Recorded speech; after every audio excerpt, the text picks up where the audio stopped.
Today in the world, one of the primary reasons that Am Yisrael is going in a different direction than what HaKadosh Baruch Hu wants us to go to is because of money. We have become addicted to money to the extent where we're obsessed with it. That's all we can think about. We make our decisions based on it, where we're going to live, what we're going to build, who we're going to work with, who we're going to be friends with. Some people go to specific synagogues just because they want to sit next to some millionaire. Some people want to be friends with certain types of people just because they figure they have a certain amount of money, maybe I'll get some. People make all types of irrational decisions because of their obsession with money. Now, HaKadosh Baruch Hu says to us, Li hakesef veli hazahav neum Hashem tzevaot. Mine is the money, mine is the gold. I'm the one that decides if you're going to get any of it. What, you think if you're going to marry him, therefore you're going to have money? You think if you're going to marry her, therefore you're going to get money? You think if you're going to live in this neighborhood, therefore you're going to have money? You think if you're going to have this job, therefore you're going to have money? I decide. Now, why is this a problem when we decide? Because if we decide, we start going away from Hashem to such an extent, we start violating the Torah outright, but calling it kosher. Now, anyone that watches my shiurim on a regular basis knows that I've spoken against the horrible epidemic we have in the business world today, specifically the Jewish business world, an industry called merchant cash advance. This, Rabotai Yekarim, is the epidemic of the generation that will bring the next Holocaust. No exaggeration. Now, you may disagree with me at first because you may be in it, or you may be benefiting from it, or you may know somebody that's in it. You don't think it's so bad. Wait till you hear. In the 1100s, the Jewish people were doing really well in England. Primary business, lending money. They lent money to the Goyim. The English mayors said this is necessary for the economy. Jewish people were prospering, started increasing interest rates, little by little took a certain amount of control over the economy. One day, the mayor decided to take a vacation. As you would have it, HaKadosh Baruch Hu says, perfect opportunity. For what? A revolt. The Goyim started killing Jews in the streets. Reason? You guys destroyed our economy with your high interest rates. Fast forward, Spanish Inquisition. Same thing happened. Fast forward, Holocaust. Less than 100 years ago. Less than 80 years ago. Number one thing that Hitler said that gave him a pretext of why it's a right thing to do to hate Jewish people is because of their usury, their high interest. It's so high, it got to the point where it destroyed the German economy. Why? If you charge somebody an average interest rate, let's say 5-10%, they're able, if with normal growth of the business, they're able to make payments. But if you charge somebody 35, 45, 50% interest rates, that means that that business has to double every year just to meet the demand of the interest payments. How many businesses do you know double every year? It almost never happens. It almost never happens. And if they do it only for a temporary amount of time. The merchant cash advance business charges as much as 400%. And if that's not bad enough, they make people sign certain documents that give them outright permission to take over all of their assets in 24 hours, even if they're late by a payment. Not default, late. It's called confession of judgment. Now, some people that are not familiar with this business, but they know somebody that works in it, may think, okay, how is this going to bring a Holocaust? I mean, this rabbi is a little fanatic. Mordechai Yehudi was also fanatic, by the way. We have something in common. It's a good thing to have in common. Why? He was right. I am hoping I'm not right. You look at what's happening in the economy in America, many small businesses are failing. Big businesses are succeeding, small businesses are failing, declaring bankruptcy left and right, almost to the extent of what happened in 2007, 2008 collapse.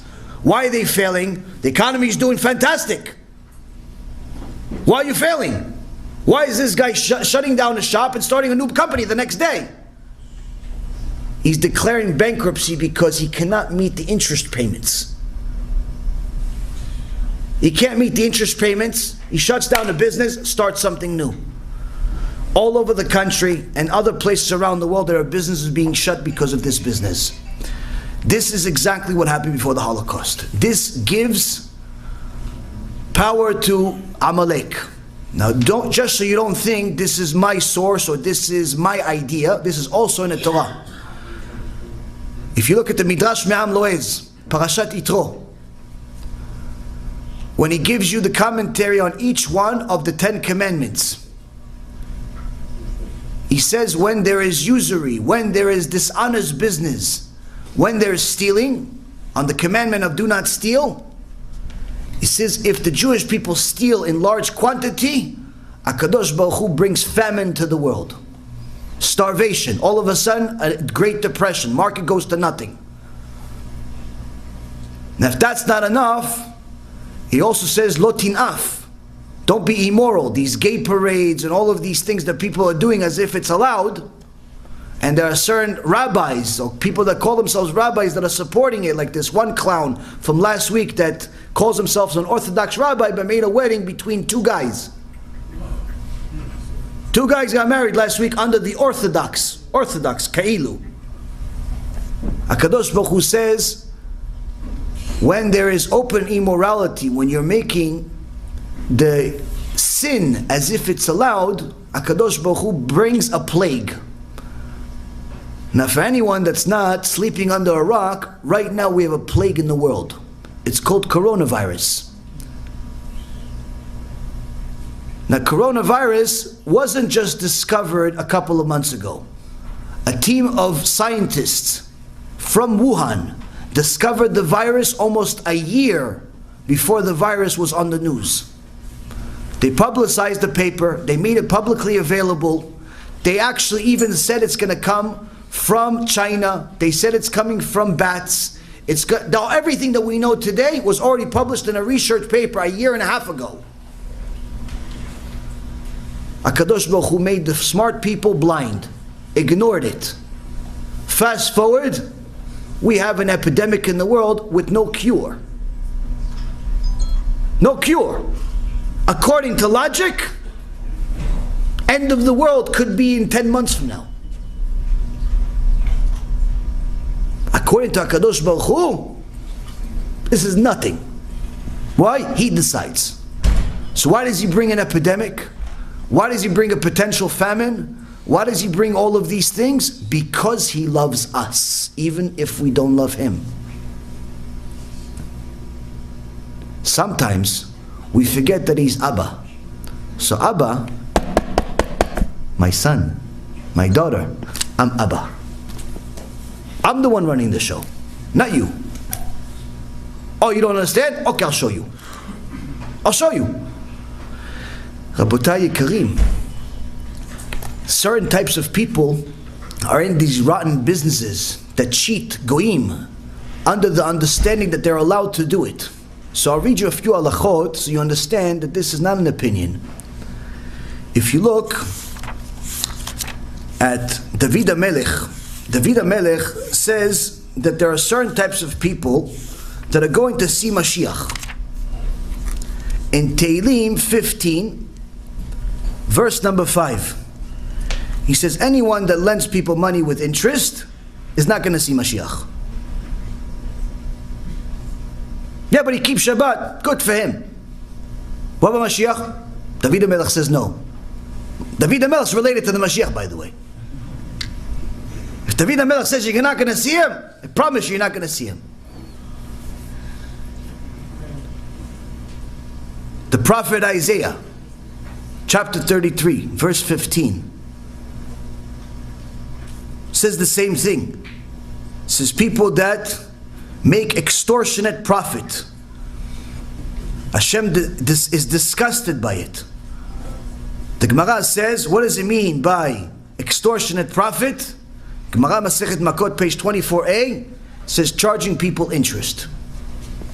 Extortionate interest, not market interest. If you're a regular bank, you charge 5, 6, 7%, that's the normal market rate, no problem. But you start charging people 40, 50, 60, 70% types of interest where you're killing people's businesses just because they're desperate. The prophet Isaiah says, the words of God says, HaKadosh Baruch Hu is disgusted by such behavior. Prophet Micha, chapter 6, verse number 8, says such things, charging people with interest, is not even something you need to know from the Torah itself. This is simply logic. Even if we didn't have the Torah, we would all know it's wrong to do it. And that's why Shlomo HaMelech made an halakha in his time 3,000 years ago, at the time of the Bet HaMikdash. And he says it in Proverbs 28 verse 8, that anyone that charges interest is simply going to make a bunch of money that Hashem is going to take away from him and give it to somebody that cares about people. Midah keneged midah. You hurt people, he's going to give it to somebody who cares about people. And that's why Shlomo HaMelech, Chacham mikol adam, wisest man of all time, says you're forbidden. Who's he talking about? Is he talking about what? Lending a Jew to another Jew? No, you don't need Shlomo HaMelech for that. Shlomo HaMelech says you're not even allowed to charge a non-Jew interest, even if he's an idol worshiper. Meaning, even if he's a Rasha, he's not good, not a good guy. Hashem hates him. Still not allowed to charge him interest. So how come people are doing it?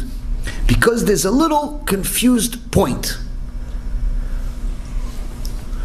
where the Chachamim say you are allowed to charge interest if you are a Talmid Chacham and you're learning Torah all day and you need to make a living, but you can't work a regular job.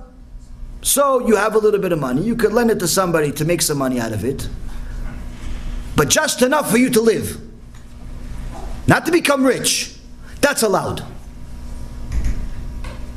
But how many of these bankers do you see are actually Talmidei Chachamim? How many of them are making just enough to live? Almost zero.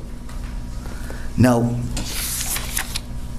the Yalkut Yosef, Kitzur Shulchan Aruch, in Yoreh De'ah, Siman 159, Ilchot Ribit, Seif 8, says the Torah permits us to lend to a goy, but only to make a living was the heter made.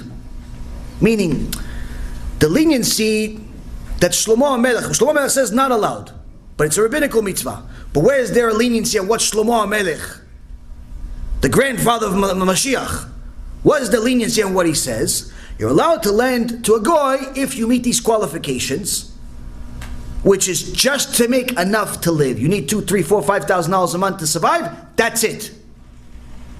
No big conglomerate businesses start going public, selling stocks to the pub. None of that stuff. Just enough to survive. Which means that most Jews wouldn't even be in that business. If I'm only allowed to just survive over this business, I can find something else I can make a living on.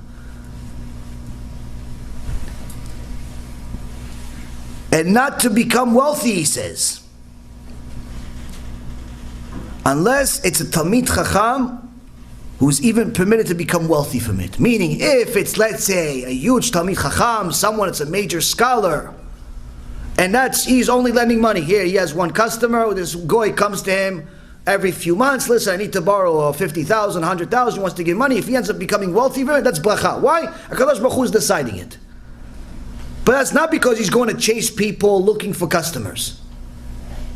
Already we see there's a lot more clarity on an entire industry that unfortunately today in the religious world is very popular.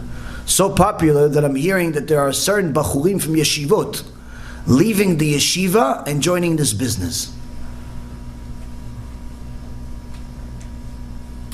Now, the Rabbi Yosef Shaul Natanson in Sefer Divrei Shaul, Ilchot Edut, Perek 2, Halakha number 5. He actually says, this is a couple of hundred years ago, he says you shouldn't even lend money to a goy in order to charge interest, because if a person wants to do tshuva for lending money, that he charged interest on to someone that, let's say for example, he lent money to a Jew and he charged him interest, and you want to do tshuva for it, in order to do tshuva for it, you have to stop lending money even to non-Jews. Why? To completely destroy the desire you have for lending money. Why? Because it's easy money. Hashem doesn't like easy money. Why? It's in Parashat Bereshit that you are going to make a living with the sweat of your brow. Meaning you're supposed to toil. It's not supposed to come easy. Nothing good comes easy. So there are many, many other places, many other Chachamim, the Rama talks about it. The Gra, the Vilna Gaon talks about it. Some even called Gezel. The sages talk very harshly against Jewish people making money with interest, whether to Jews or to non-Jews. Now, why do I tell you all of this? Most likely, maybe none of you guys are in the business, and if you are, B'ezrat Hashem, you'll leave it. I tell you because I love you. I tell you because no one else is going to tell you.